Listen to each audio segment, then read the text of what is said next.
If you are just tuning in, we encourage you to go back and listen from episode 1. This podcast may contain content that is graphic and disturbing in nature. Listener discretion is advised.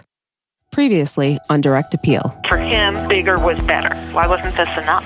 I'm eventually going to extricate myself from this house, from this relationship. There I am, convincing myself choking is not hitting. He pushed me up against the bathroom door and stuffed the dryer sheet in my mouth. I had made the mistake of going back once before, and it wasn't going to happen again. I got up to get the hell out of there. He would have done what I knew him to always do, go down and retreat to Atlantic City. He absolutely would have been back. It was just going to be when getting the restraining order is going to probably serve to antagonize him. We went through all of this, and you go down to Atlantic City. I have to go down there and prove to myself he is exactly who I think he is.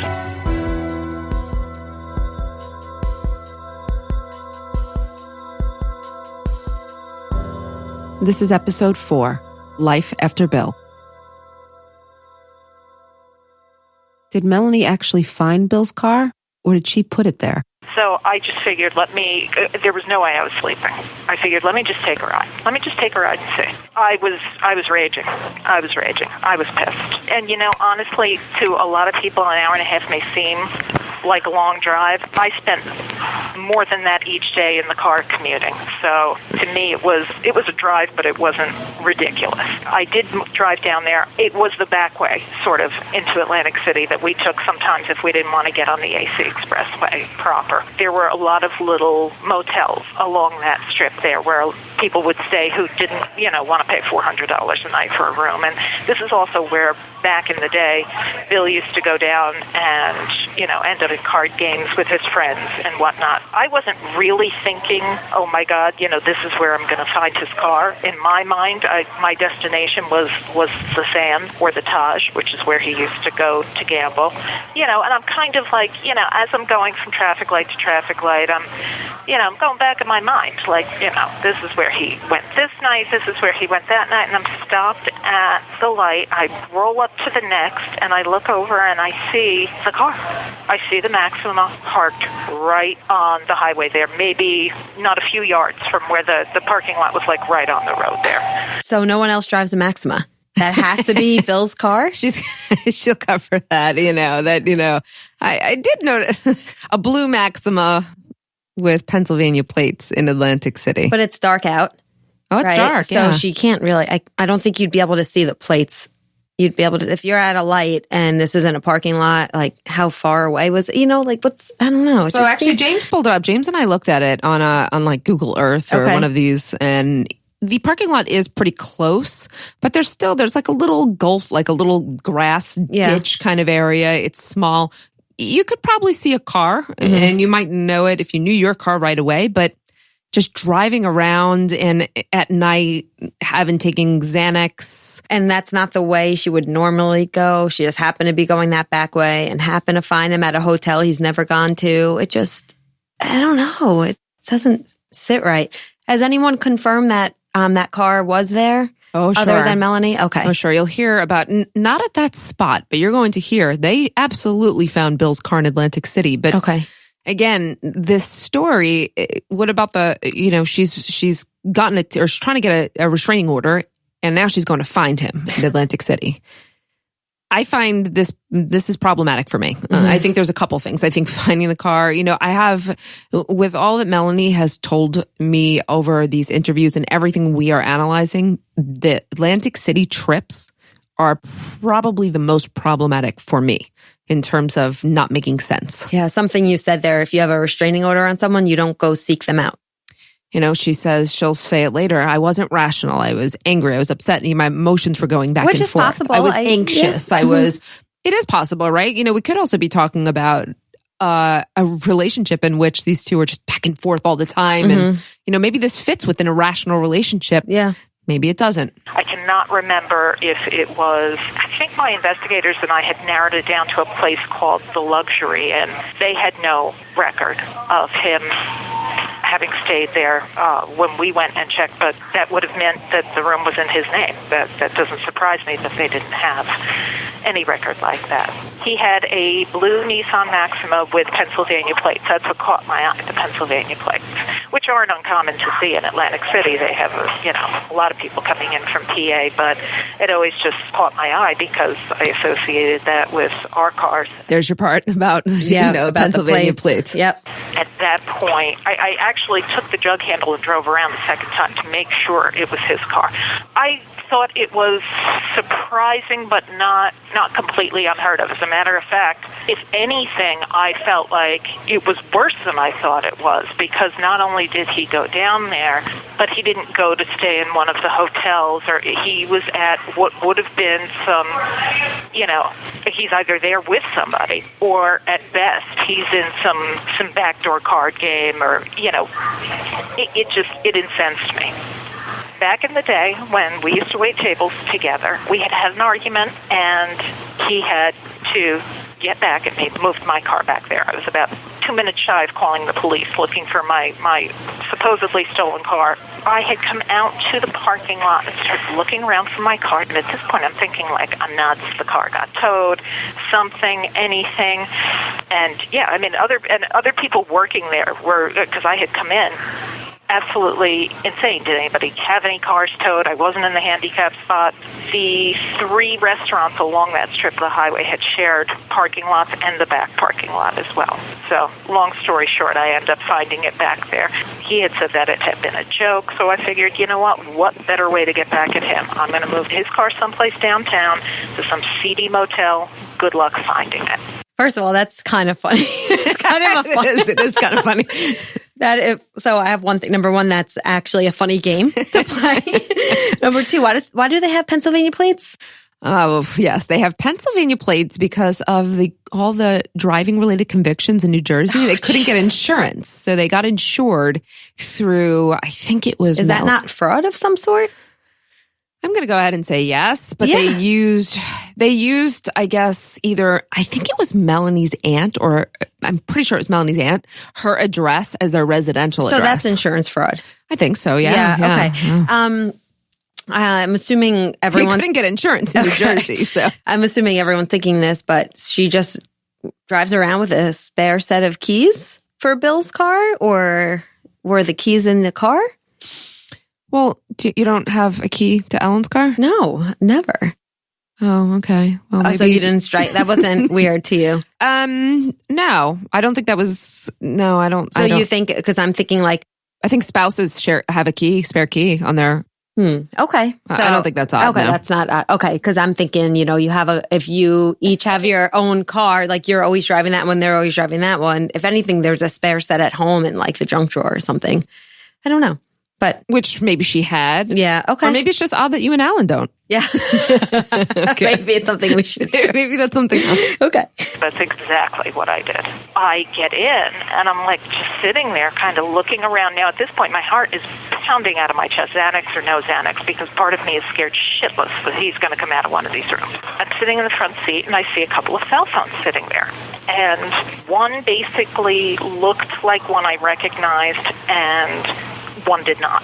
So I took them, and I'm going to look at them, and I parked it at the Flamingo Hotel, right down the street from the Tropicana. I walked over to the Tropicana, where the valets are and everything. They also have essentially a cab stand, and had them summon a cab for me. I couldn't drive, not the way I was feeling, but it was the first time I had taken Xanax.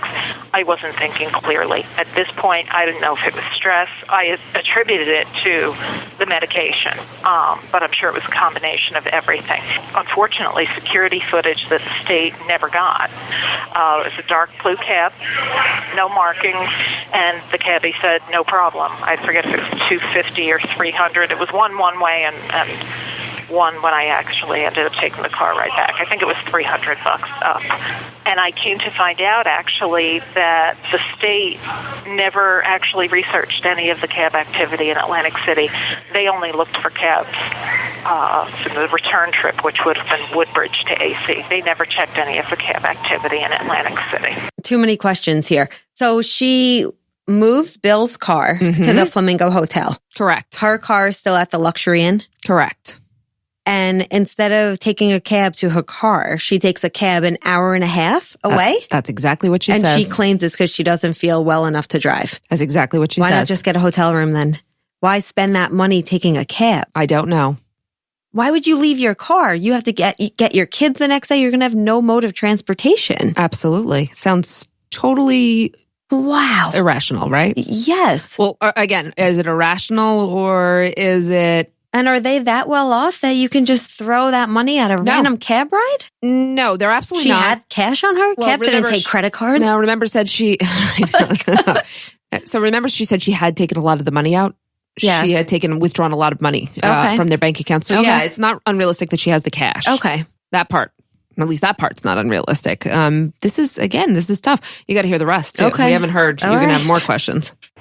My investigator tried to do some research on the back end, but at this point now a couple of years has passed, and with the limited resource, and 2 years later, we had no luck producing any type of corroborative evidence or locating the cabbie. State could have, but we could not, and it was never done by the state. By the time I get back up to the Middlesex County area, now I'm feeling better, but I'm upset. I'm wondering how the hell I'm going to get back to my car without having to inconvenience any of my family or my friends and admit to the stupidity that I've just perpetrated. Basically, I didn't want to share with any of them how recklessly I just behaved. I had the cabbie let me out near, but not quite at, the Woodbridge train station, and I started to walk in that direction. At this point, I knew that AC had a train station, but I didn't know what lines, if any, could connect it from up there, so that was kind of how I was proceeding. That's how I was moving in that direction. At least I knew I'd be at the train station, a well-lit area. I had no idea in terms of mass transit buses. I figured I could have checked from there.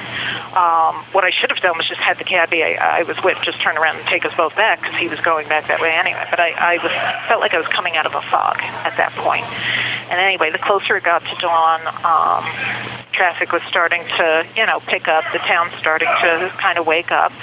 And the car stops near me, middle-aged guy, dark car, a beard, and he was driving. The car it looked more like a car service car than a proper cab, but it didn't look like a private vehicle anyway.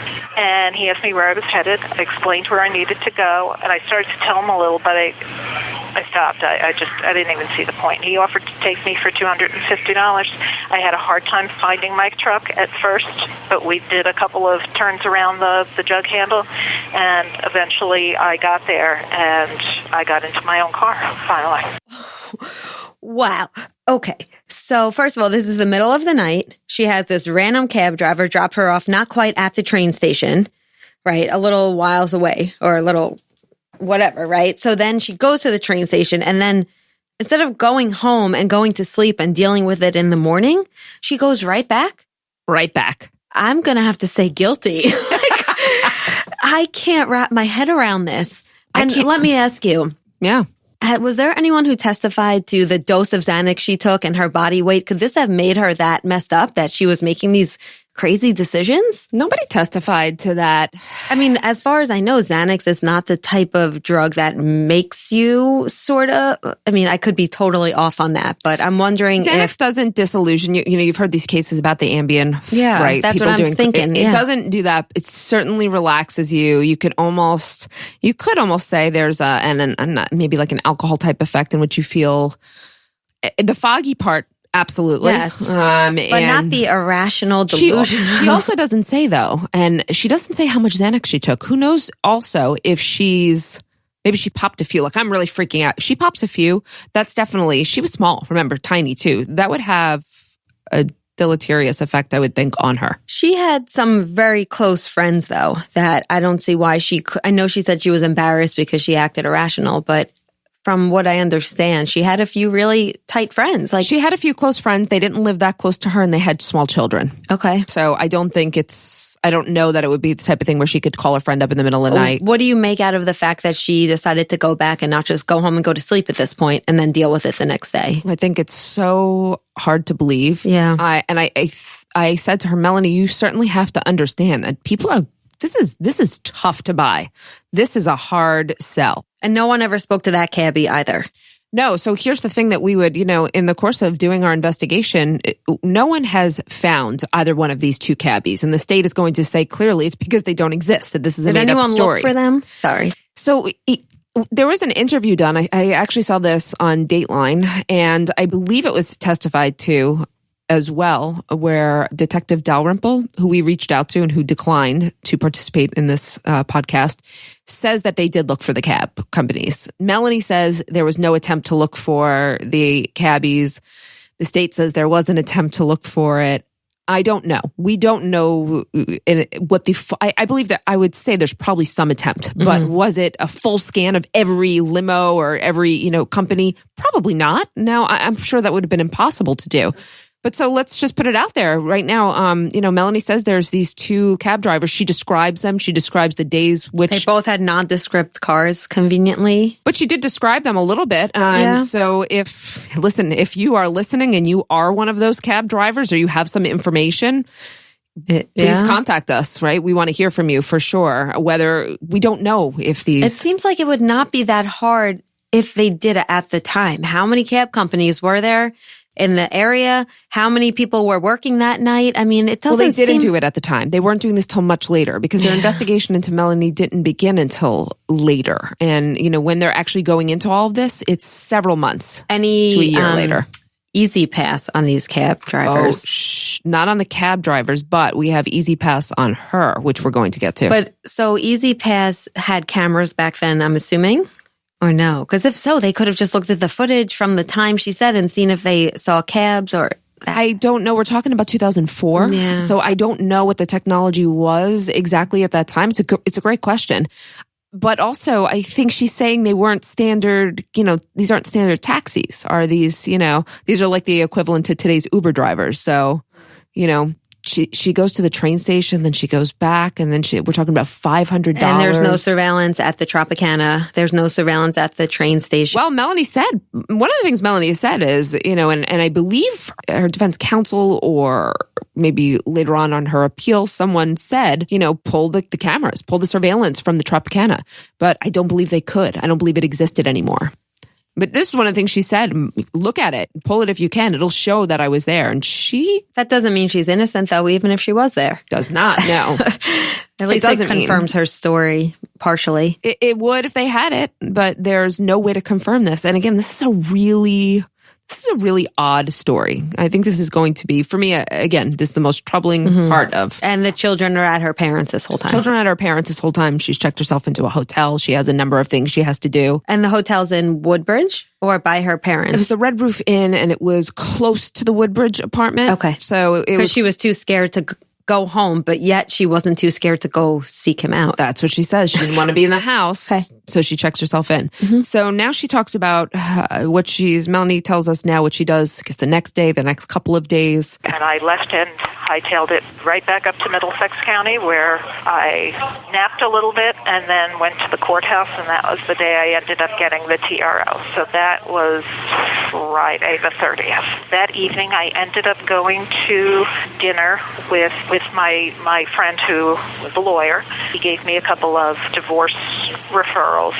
On Saturday the 1st, I had to go back to the bank. I actually went to a different bank to open up a new account. I met Brad for lunch in the park. I went to a couple of different apartment complexes trying to see what was available. And that's the thing, like Commerce Bank in Metuchen would have had records that I opened new accounts, what time I opened them. A timeline could have been created that basically shows that I have no opportunity to go anywhere near the state of Virginia. Why could she not have gone to Virginia during that whole Atlantic City night back and forth? She could have gone to Virginia then. The timeline of the next day is almost irrelevant. I don't think she could have gone. No, I don't think she could have done the Virginia trip. Why? Because she actually did go to Atlantic City, and they'll see later on. Oh, they have proof that she was in Atlantic City? They have proof she was in Atlantic City, yes. So it's not possible during this timeline. And the state will have another timeline in which they think she did go to Virginia. Okay. So but what she's saying is not, she didn't go during this time, and I don't think the state would have ever argued she went during this time frame. They're not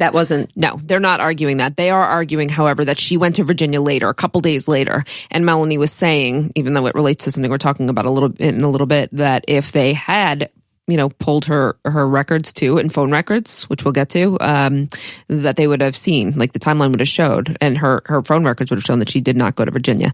So she's talking about the next day. So this is, the 28th to the 29th, that was yesterday. Now we're on the 30th.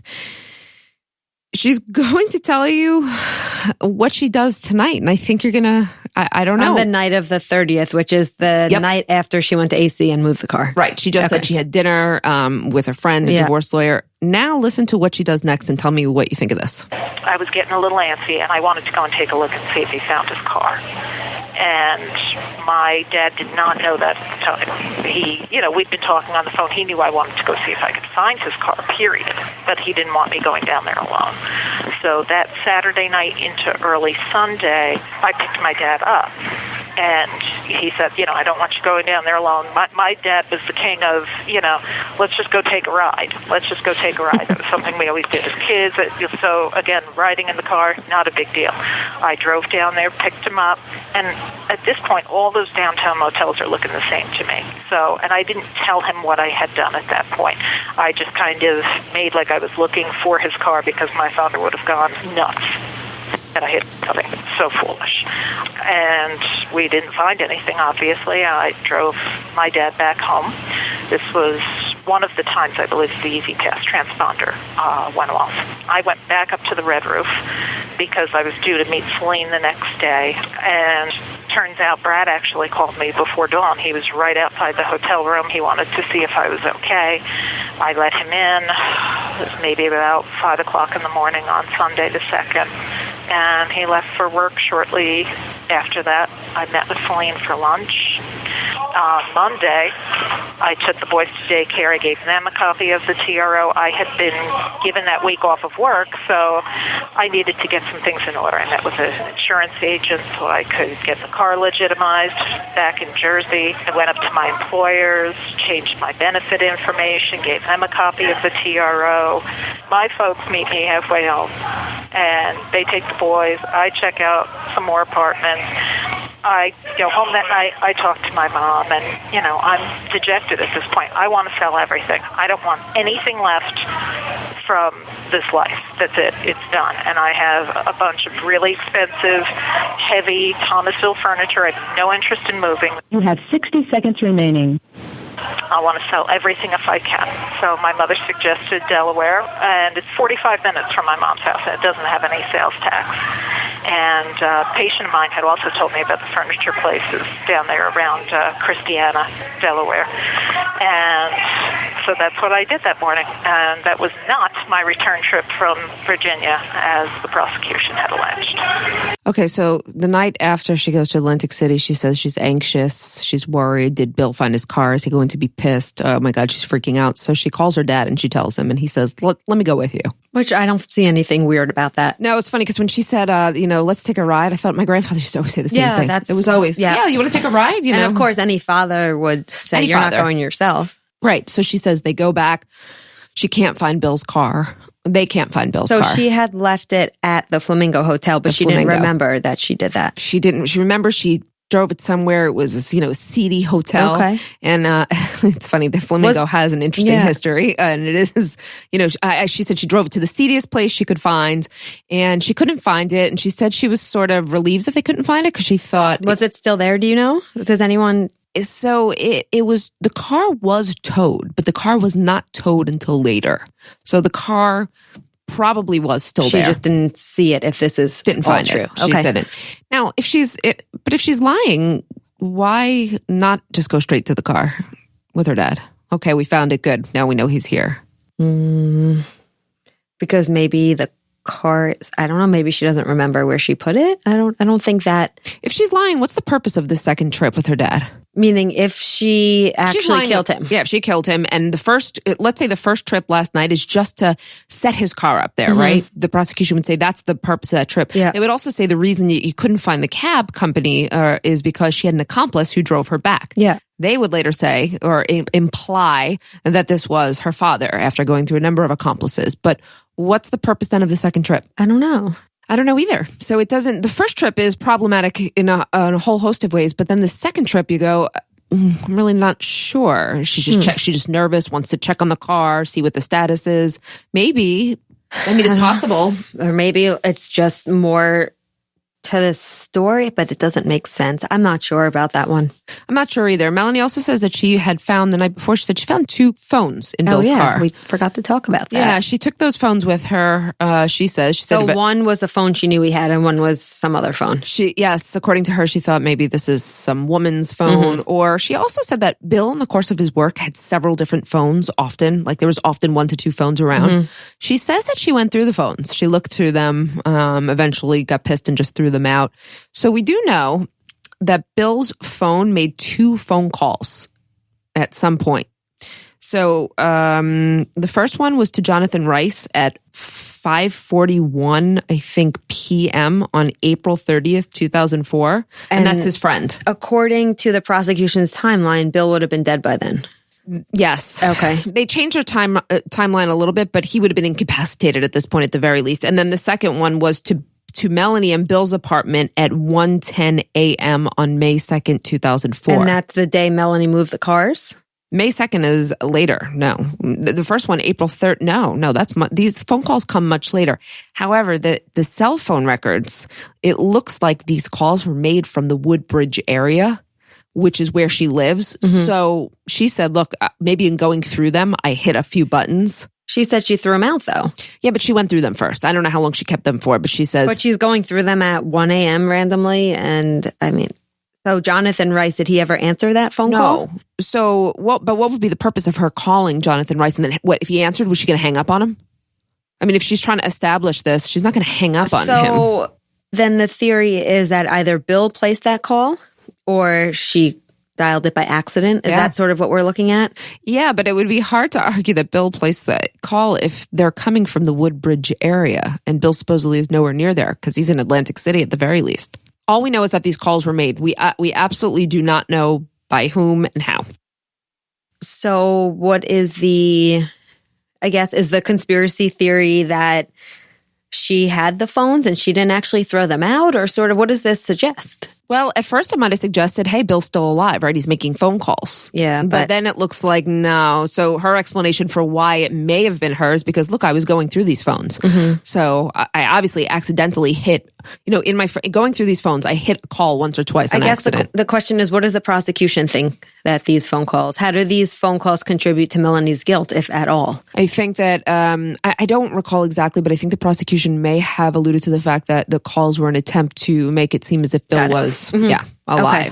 But then she would have done it from Atlantic City, not from Woodbridge. Well, she might not have known much about the cell towers, but I think her refute to that was, well, what was I doing? I was calling John Rice, and then I don't know if he's home or not. So if he picks up, I'm going to hang up on him, on Bill, and I hang up on my friend. That doesn't even make sense. Yeah. Okay. So, all right. So now we have the next. Sorry, really quick. Yeah. Why would she throw the phones out? I don't know. I mean, clearly I'm very financially minded, but those are worth a decent amount of money. Why not sell them, refurbish them? I don't know. It doesn't make sense to me. You're just going to throw out electronics? I don't know either. No idea. That seems shady a little. Yeah. Well, clearly she's not worried about money if she's throwing all this money on cab rides. I think there's a lot of things that seem shady here, but yeah. All right. So now she's a couple days past. Now we have what happens in the next couple of weeks? Because a lot's happened. Couple of weeks. So we're talking weeks are going by now. Well, so far we've had a couple of days, right? So far she's talking about April 28th, 29th, 30th, and then the 1st and 2nd of May. But now what happens in the weeks after Bill? Let's hear her describe that. Can I just ask something? Yeah. This isn't really giving anything away because we said it in the first episode, but what was the date that the suitcases were found? The first date that the first suitcase was found on May 5th. Interesting. Okay.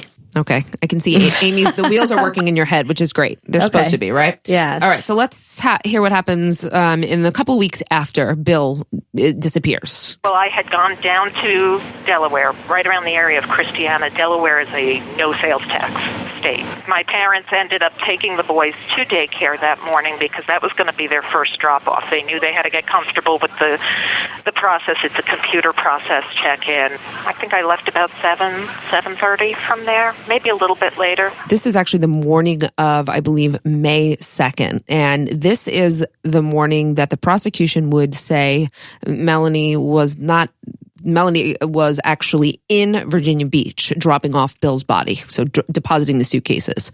So she's explaining what happened that morning, and the prosecution would say that never actually happened because the night before she had already left. I didn't actually make it into any of the stores because my phone rang. It was Brad, and I said, what's going on at the office? And he said, oh, just another Tuesday.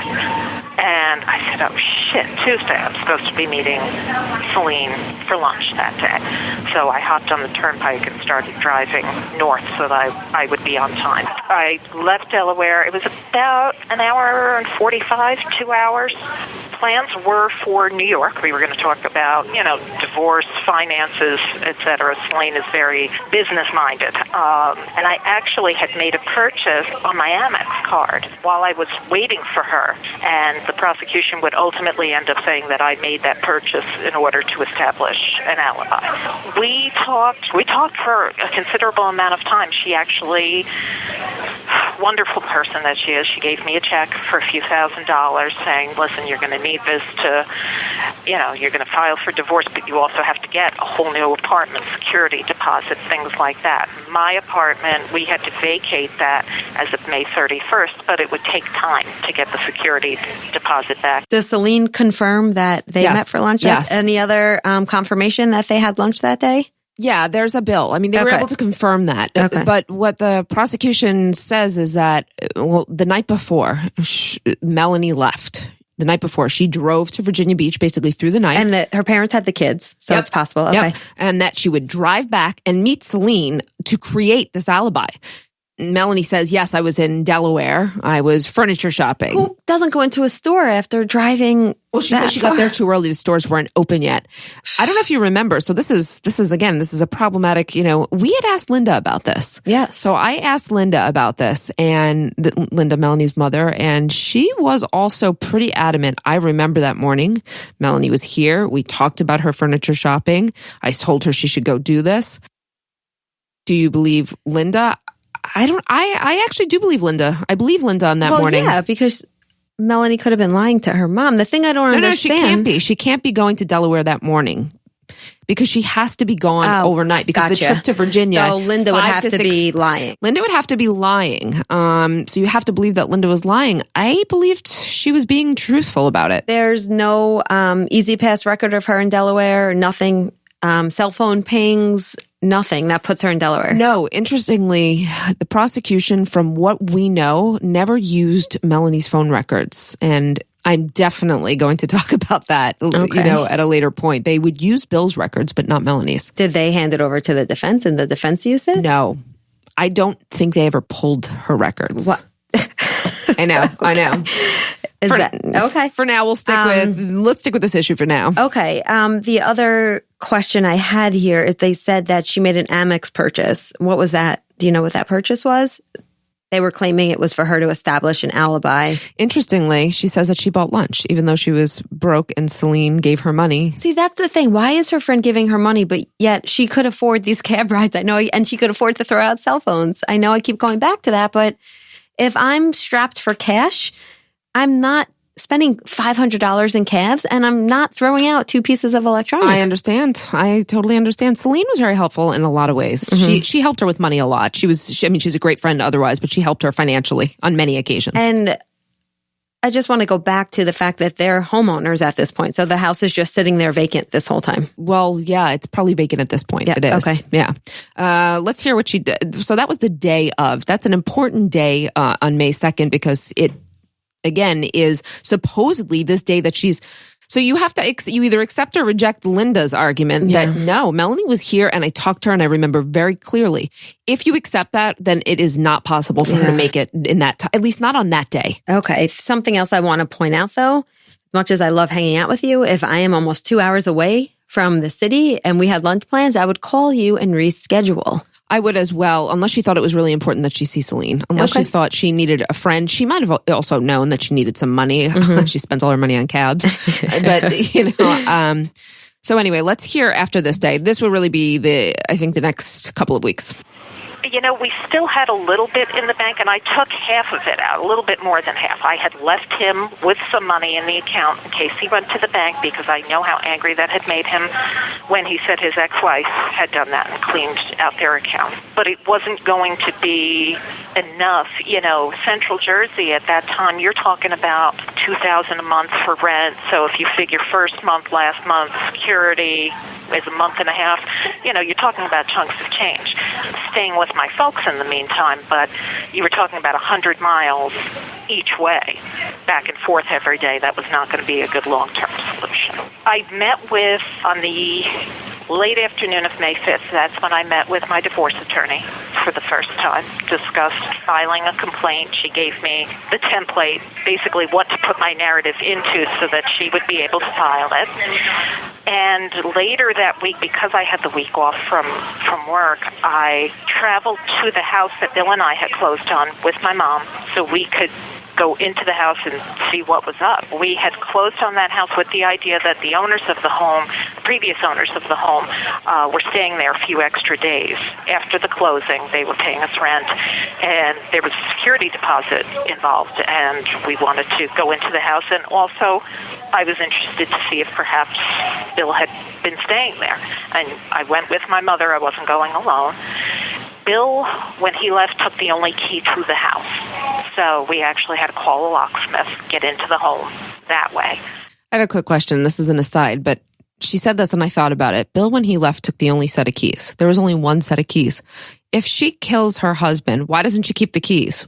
Now she's got to spend another couple $100s on a locksmith to get in? Because she was so busy that she didn't think of it. It was an oversight. And that's something that may be possible. It was just something that I thought of. But then again, would those keys... Oh, never mind. I was going to say, would they be on the keys she used for the car? But I guess not. He must have had his own set. It was just something that I thought of, like, why didn't she just keep the keys? But yeah, maybe she's so busy. Maybe it's an oversight. Okay. But there was no evidence that Bill or anybody beyond the previous owners had been there or had stayed there. In fact, there was a bottle of champagne that the previous owners had left for us and a couple of glasses.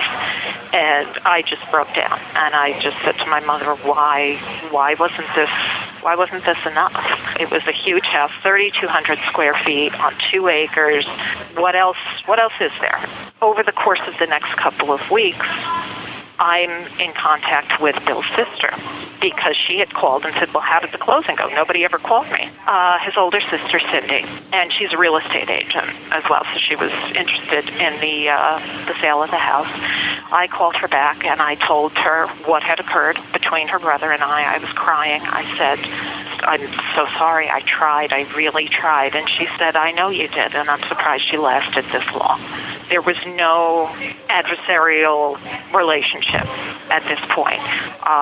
And she said to me at that meeting, sort of semi-joking, she said, he's not in the trunk of your car? And I said, no. He's not living in your pool house? And she said, no. And then before she left again, she looked at me, she said, he's really not in the trunk of your car? And I said, no, he's not. Monday the 17th. After speaking to his boss and finding out that he had not returned to work, you know, I had managed to really put off any concern until that time, because he could be anywhere doing anything. The fact that he didn't return to work on the 17th had concerned me. So before work on the 18th, I was not sleeping, and I asked my father if he wanted to take a ride with me down to Atlantic City. Again, just sort of driving around. I mean, what I was doing, I have, you know, looking to see if that car was still there, but again, I wasn't 100% sure of where I had parked it until later when the police told me the name of the hotel. I didn't see it there, of course, at this time, come to find out after the fact it had been towed by this time. So I didn't see it because it truly wasn't there. But that was one of the 2 days that the Easy Pass transponder hit when I had gone down to Atlantic City. Now, at this point, I should mention, his sister and I both speak to a friend of his from Virginia Beach, John Rice. This is somebody who he knows from back in the day from the Navy. Actually, when he and his ex-wife lived in Virginia, they were all close. John was actually the best man at our wedding. He and his wife ultimately ended up being the people who identified the sketch. Does Cindy confirm that she had those conversations with Melanie? And I was going to point that out right away, right now. This is unverified information. We have not spoken to Cindy. We don't know. But it didn't come up at trial, and Cindy, as far as you know, they didn't talk that day as far as, I mean, it wasn't brought up at trial. I don't know. As far as you know. To my knowledge, I don't know. I don't want to say yes or no. Something we could definitely look into. We could try to confirm that for sure, but we have not at this point. So I don't know if those conversations happened. But I do think that I think that there's suspicion falling on her, pretty quickly within a couple of weeks. That might have been a joke if it was said. Maybe if it was said at all, or maybe it wasn't a joke. Why would she make that up if it wasn't said? It seems like it would only. I mean, it doesn't serve any purpose for Melanie. No, it doesn't serve any purpose. It's just. I think it just adds to the irony of the situation, and that's it. Right. Yeah, absolutely. Also point out here, Melanie goes back to Atlantic City for a third time with her father on May 18th. And she said something about the Easy Pass. So the Easy Pass picked her up. So the Easy Pass picked her up a couple of times. There was 2 times. And so that's part of the prosecution's case. But why is Melanie going back a third time if he's dead and she knows it, what is with these 2 extra trips? As a cover-up to say, if I killed him, why would I keep going back to the scene of the crime? Or why would I keep going back to look for him? It would be a waste of my time. Okay, so you think it's part of the evil genius? It could be. I don't necessarily think that, but that could be what people would take from it. She didn't find his car. She's right, because it was towed by this time. And later on in the trial, we're going to hear there was a tow truck driver who testified. He actually provided some integral testimony. And I believe that car was towed on May 8th, 2004. So it's long gone by now. So Melanie never reported Bill missing. His family, his friends, nobody cared that at this point, he is missing, 3 weeks? So no, he was not reported missing by family and friends. Now, I asked Melanie about this, and Melanie did discuss it. She asked her divorce attorney if she should report him missing now, because now she thinks after a couple of weeks, maybe she should. And the divorce attorney said not to. According to Melanie, the divorce attorney said nope. So we haven't been able to confirm that. Focus on your divorce. And we don't know the reason why his family did not report him missing, but there was not a missing persons report, to my knowledge, filed. So what do you make of that? Do you think because it was in his character to sometimes kind of run away? Or do you think they just thought it just seems kind of strange, especially during a time in your life where you just closed on a new house, you have 2 young kids. You think they would want to at least call, see how the kids are doing? I do. And I mean, I know that from Melanie, I know that they did call. I know that, Bill's sister did call. And did Bill have parents? They were deceased. They were deceased at the time. So he had 2 sisters, but he was closest with, or I got the impression that he was closer with Cindy. And Melanie did speak with Cindy. Spoke with her a number of times. I think she said she was speaking to her daily. So I'm not sure the reason why. Yeah. Okay. So Melanie says that, her claim again is that she thinks that Bill is gone, and she's worried, but she's, also making plans with her life. She says that she was not informed of Bill's death until May 26th. So that is almost a month after she says he disappeared. Okay. All right, let's hear what she says was the notification. And my mother called me on my cell and said that police had been by the house. And that she, as a matter of fact, I can't remember if the kids were with her or with me. Isn't that terrible? At some point, she said, the cops had come by, and they said there was nothing wrong. I wasn't in trouble or anything, but they needed to speak to me. So I called my nurse manager, and she was married to a cop, and I said, what do you think this could be? And she said, I don't know, but it's not good. I agreed to go home. I picked up my dad. We went to the police station because we didn't want the police in the house with the kids. Because we didn't know what was going to go on, what was going to be said. And the officer came outside and asked me if my husband was Michael McGuire, and I said, no. My father is Michael Caporero. My husband is William McGuire. He disappeared back inside the station for about 10, 15 minutes, and then came back outside and said he was sorry to inform me, but my husband had passed away in Virginia, and that I would be contacted by the Virginia Beach Police Department. And I don't really remember a lot after that. I remember my dad pretty much half picking me up and putting me in the car. It was just, I kind of thought maybe he was in the hospital someplace, or maybe he had been arrested, more likely than anything. I didn't know what to expect. You never think somebody's going to say that to you. You think of everything else. And even, it being not good, I still didn't think, but at this point, again, his behavior had been so different. Bill was not the type to self-harm. But I didn't know. And it took days to get a hold of Virginia Beach for them to tell me that he died, they don't think he suffered, and that it wasn't a suicide. And that was all they would tell me at the time. When they finally came up, they said, we believe it, it's a homicide. But they didn't release any of the details at first. If memory serves, and I'm not 100% about the timeline, is when it had been in the newspaper. And even though I had not looked, Brad was actually the one who told me that he was found on different days. So I knew at that point what that meant. And in fact, I would not learn the cause of death. I would not learn that he was shot until they released the body and the death certificate to me in July. I'm just trying to understand the timeline. So they tell Melanie on May 26th. Bill, the first suitcase is found on May 5th. When was he ID'd? He was identified positively via fingerprint on May 21st. So it just, okay. And that was before fingerprint. That was when John and Susan Rice called in because they put a composite sketch in Virginia. So actually they released the sketch, they released a sketch on the 21st. And yes, they called in. Maybe it took a day or two for the fingerprints. And as soon as they confirmed the fingerprints, it seems like a couple days later, She was notified of his death. She wasn't notified of the circumstances. It's funny. They told her that he did not suffer. I mean, how could they say that if his body was found in separate suitcases? I don't know. I don't actually know who made the death notification, but I should also point out that we contacted a number of the officers involved in this case. We'll go through some of them at some point, about 4 or 5 of them. They all declined to speak about this. People said, that Melanie was not upset that this didn't affect her. Her mom said differently.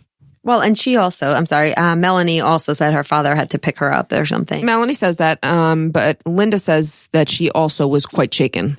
When he disappeared in April, we didn't find out he was dead until the end of May.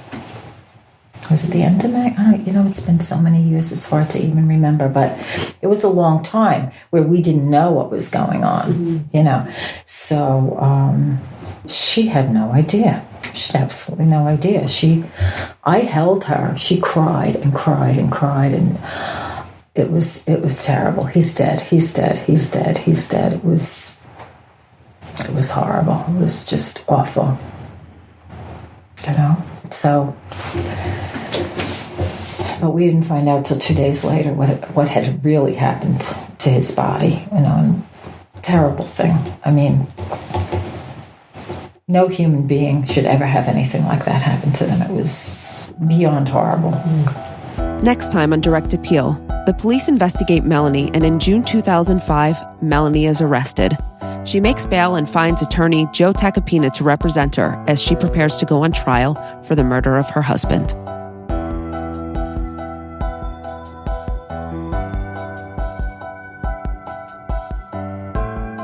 Direct Appeal is hosted by Meghan Sachs and Amy Shlosberg. Our producer is James Varga. The story arc was written by Meghan Sachs. Music and underscore by Desert Media. Recorded, mixed, and edited by Justin Kral at JC Studios. Special thanks to Alan Tockerman, whose work was integral to this production. If you have a tip, you can submit through our website or by emailing tips@directappealpodcast.com.